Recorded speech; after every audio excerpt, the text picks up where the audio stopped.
All right, everybody. We're back here with a couple of our coaches for episode 3, I believe. I think we're on episode 3. That was new, that intro music. So I hope y'all like that. That was kind of awkward. But I'll let these guys introduce themselves. I am Coach Shaver. Hopefully we know that by now. But if not, we'll let some of these cats introduce themselves. All right, I'm Coach Shepard. I coach I coach as an assistant for football, and I coach basketball. I'm Coach Martin. I coach girls track and field. Hey, I'm Coach Smith. I coach boys soccer as the head coach, and I'm going to assist the football team next season.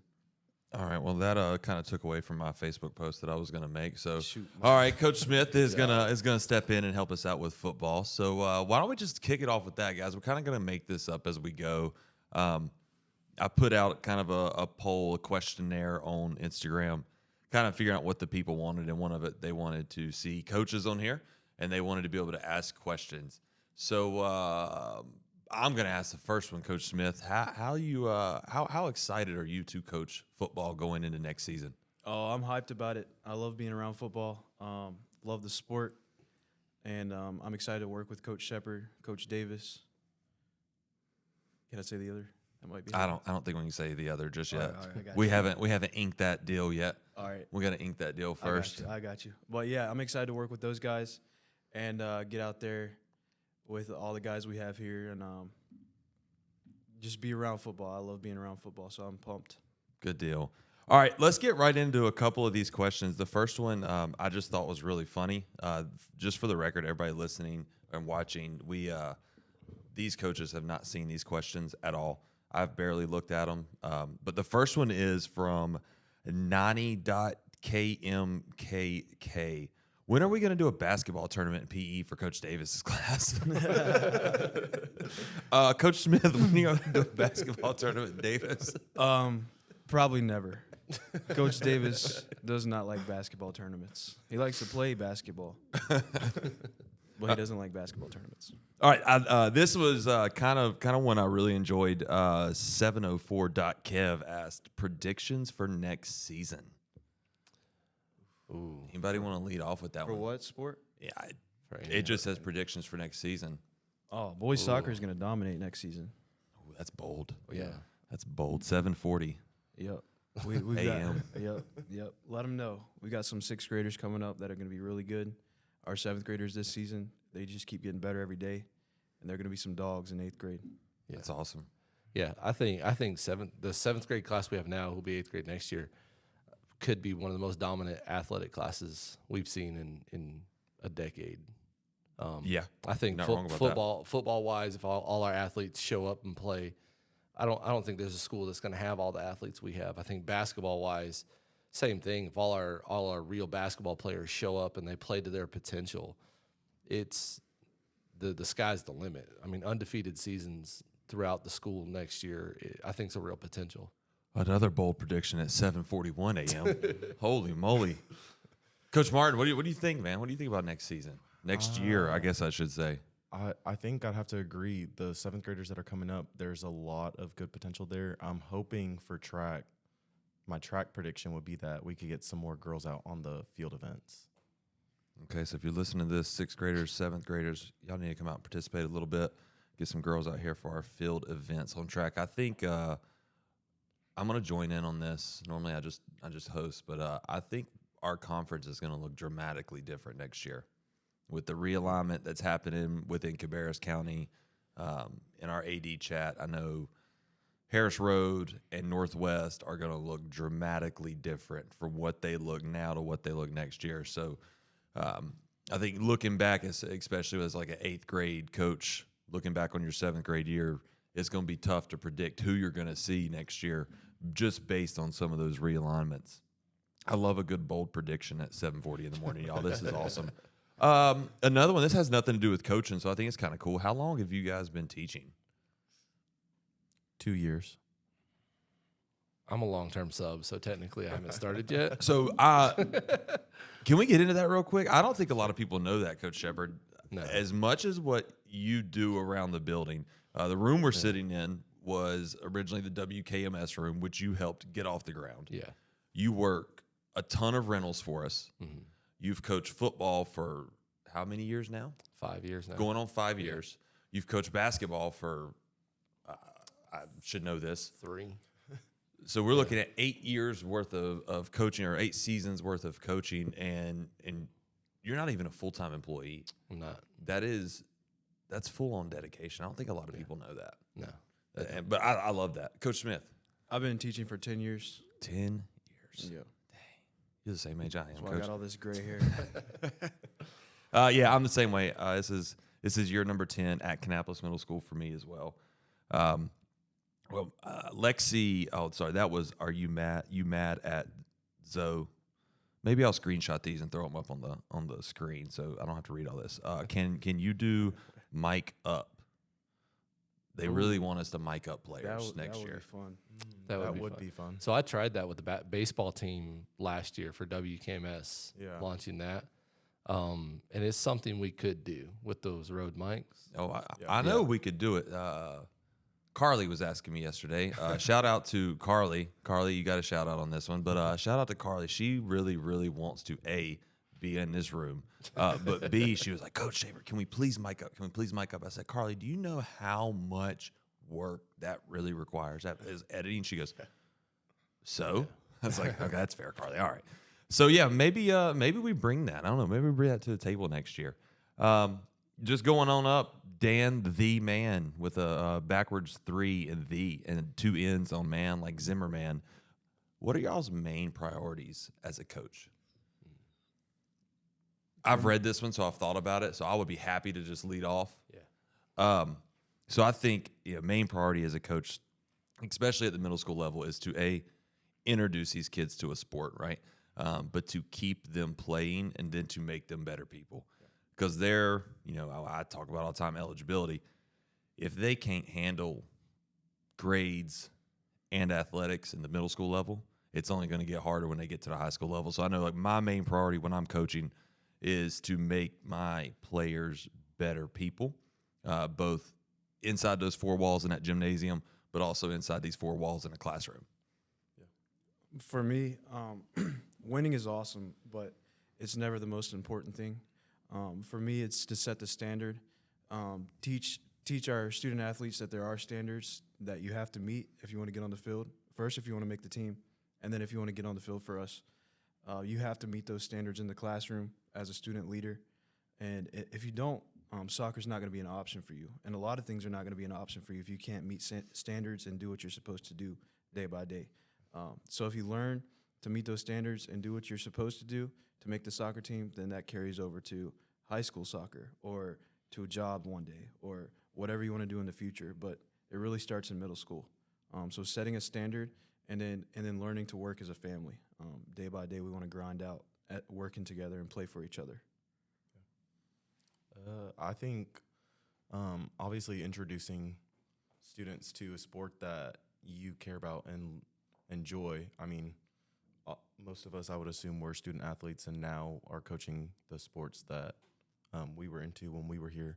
But I think setting the standard and teaching them how to be good people as well, good student athletes, just allowing them to fall in love with and enjoy the sport, but also realize that there has to be some type of balance in the words student athlete. Student comes first. Yes, balance. I like that word.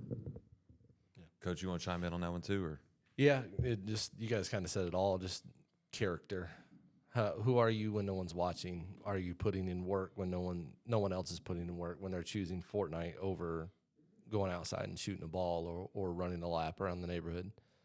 Just building character in general is probably my first priority.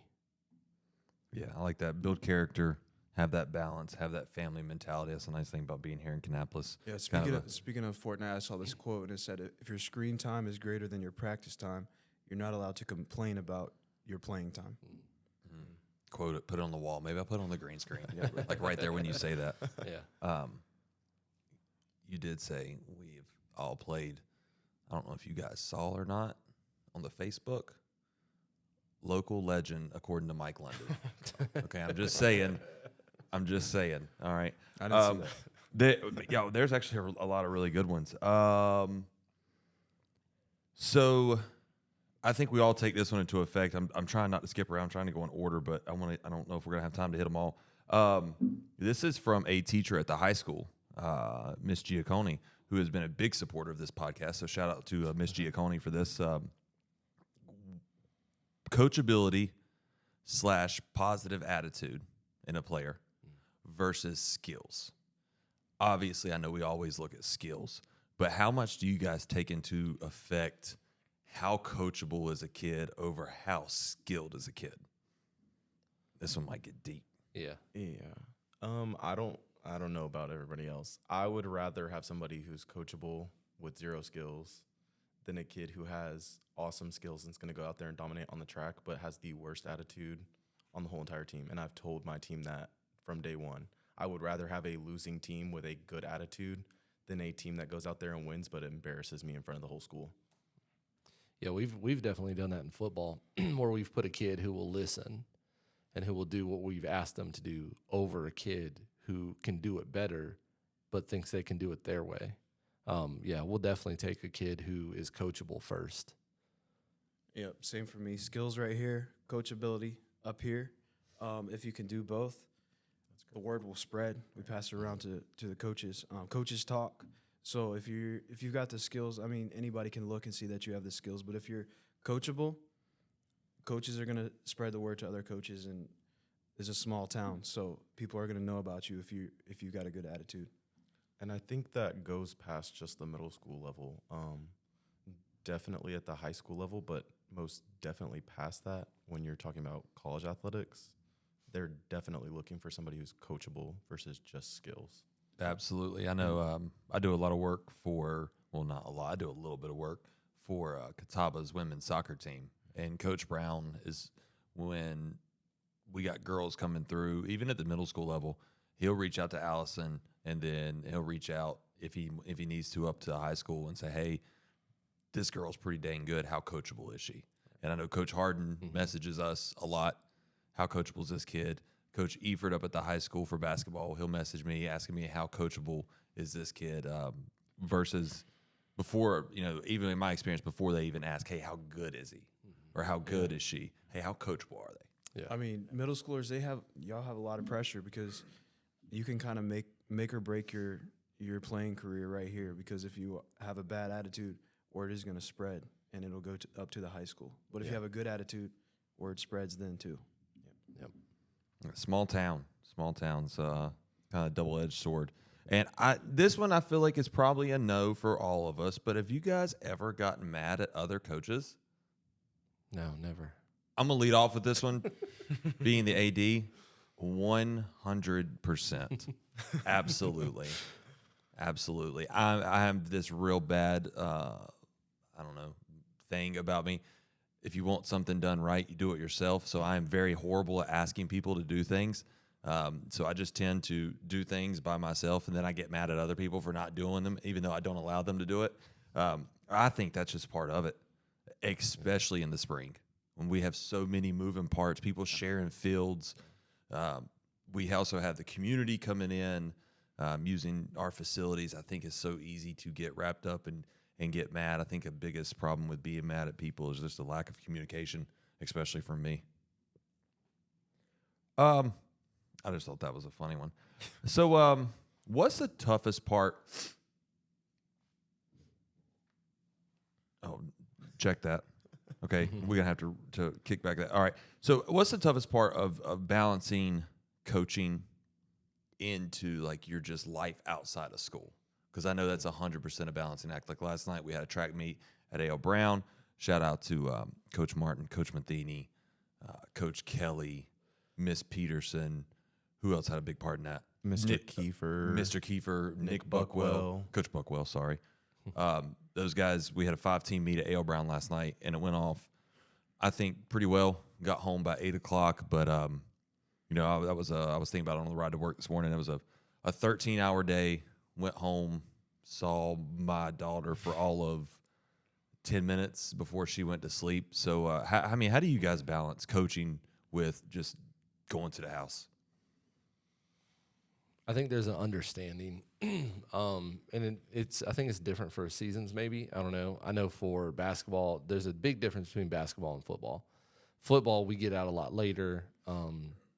Parents tend to pick up their kids a little bit later, and I'm kind of the same way. It's almost every day. I've got like 2 hours at home with my kids during football season, but my kids love that dad is putting himself in those positions, and they love the sports too. And so there's a love for the sport at home as well, and they understand that dad's doing what he loves, and so they're gonna love it. And so there's a balance for us there. Like they know they get to do their sports, they get to do their time, and then dad is getting to do his time and things he loves. And just as much as I'm there for them, they support me. And so our family is built around we support each other at everything we do. So our family during the sports seasons that I coach, the balance is we're always supporting each other at everything we do. That's awesome. I think it would be impossible to coach if you don't have a supportive partner. And thankfully, my wife is very supportive. She'll bring the team around, or she'll bring the kids around the team a lot, and the team just takes them in like we're all one big family. I have 2 toddlers at home. They're around the team a lot, and then my wife and my kids, they're very understanding that I'm absolutely exhausted after practice. I'm exhausted. I went home and took a nap in the hammock last night. But Must be nice. Yeah. But especially after a game, I'm just done, and they're very understanding of that. But I get to see them like pregame and during games they'll show up and eat with us sometimes. But you definitely have to have a supportive system around you, so supportive family to be a successful coach. 100%. Coach Martin, you want to throw in on anything on that? Yeah, I mean, I don't have kids, but I definitely think that You still got a life, Coach. You still got a life. Yeah. I think that there has to be some type of supportive system in place. Otherwise, it's just not going to work. We're spending a lot of hours out here with our athletes, a lot of hours out in the field. Like you said, last night we didn't get home until 8 o'clock. So there definitely has to be some type of support system in place. Otherwise, it just won't work no matter what. Yeah, shout out to She Shaver also for holding it down so you I go. can basically live here, especially Brownie during the points. spring. Yeah. But you're talking about the kids being supportive. I know, like during basketball season, we would bring Gremlin 3, also known as Parker, up here, and she would be so pumped. It'd be like, "Daddy's game, Yeah. Daddy's game," like, and then she'd just go sit on the bleachers or go sit with the cheerleaders. So, And kind of just I want to add to that real quick that some of the support system is our family here at Kannapolis. Like when you bring Gremlin number Oh, 3 yeah. up here, a lot of staff members or even some of our students here will jump in and they're playing with her out there. So Yeah. making sure they're not running on the court. yeah, And having the oldest kids out of all of us, Easton has been here for the last 5 years, and he shows up to the practices, and a lot of those kids have either graduated or seniors now, and it is amazing when a kid like Derek Brazil or Xavier Chambers or so many of those other kids that are on the varsity football team were standing on the sidelines, and they come by after scoring a touchdown or making a great play, and they're high-fiving, "Hey, Easton, what's up?" And like that makes his life. Yeah. Like that is it's amazing what those kids do, and to see he sees these big kids coming off the field and they're high-fiving him, because they were here, he was here, and they were here when they were in 8th grade, and he was coming to practice, and now they're about to go to college or are in college playing football, and he's like, that kid knows me, Right. and the kids here have just been great with that, like you said. That's awesome. Yeah, I think we kind of take it for granted sometimes of being able to, again, be in such a small town and a small area and be able to know like a Derek or an Xavier, and our kids aren't going to really comprehend that until maybe they're a little bit older. Being able to probably, one day watch those guys maybe play on TV. I think Derek is headed out to ECU. Yeah. So shout out to Derek. He always waves to us in the car rider line in the morning, and so we always forget to wave to him because we're too busy telling people to come forward. So shout out to Derek on that one. I don't know, has Xavier made his decision yet? Do you know? He hasn't posted it yet. Okay, gotcha. Well, good luck, Xavier, if you're watching. Man, we're rooting for you, buddy. All right, I think maybe go one more. What do you guys think? One more question here? You don't want to do a part 2? A part We two. can just let it run and do all of them. Just and let it have a run part and two. go. I feel like we're just getting warmed up. We are just getting warmed up. 22 minutes in. I like this one. What's the toughest kind of athlete to coach or to work with? Hard headed. I was gonna say mentally strong, but I guess in the same vein, hard-headed, mentally strong, to a detriment. There's a good mentally strong and a too much. The one that thinks they know everything Yeah. about everything, but especially your sport. Yeah. They think they're already the best of all time, Yeah. and they don't care about what anybody else has to say. Or like they're just gonna take it. You're trying to give them solid advice, or maybe like I know recently I have a situation with someone who's kind of milking a injury, we're trying to nurse it back to health, and they did not want to take my advice on maybe sit this one event out so that I can have you for the rest of the season, and they're just go go go. All they can see is I can hear them listening to me, but I see behind their eyes that it's not going to matter. They're going to go out there still. Oh, yeah. It's tough with, especially, I mean, when you said hard head, they know everything. I'm thinking, okay, that's like every teenager ever, and then some adults. But it's tough for, I think, our kids specifically to see the long term. Yeah. Especially like when I got to tell a kid, hey, you're not eligible this semester, but I'd rather you not be eligible your second semester, your 7th grade year, than you get to second semester of your junior or senior year when you got a scout on campus. It's kind of tough for them to see the long play on that one. Yeah. I think a hard athlete to work with is one that is that very much has a parent or guardian in their ear. And so if you're trying to coach and you got kid looking over their shoulder at mom or dad, or then looking over their shoulder at coach, that in my experience has been the hardest. And when I was young, first coming in, first started coaching, I was 21. I didn't really know how to handle that. Now at a parent meeting, it's pretty simple. I took one out of Coach Greer's book. If I got to put a kid in a situation where they're listening to mom and dad or listening to coach, you're just gonna come sit on the bench.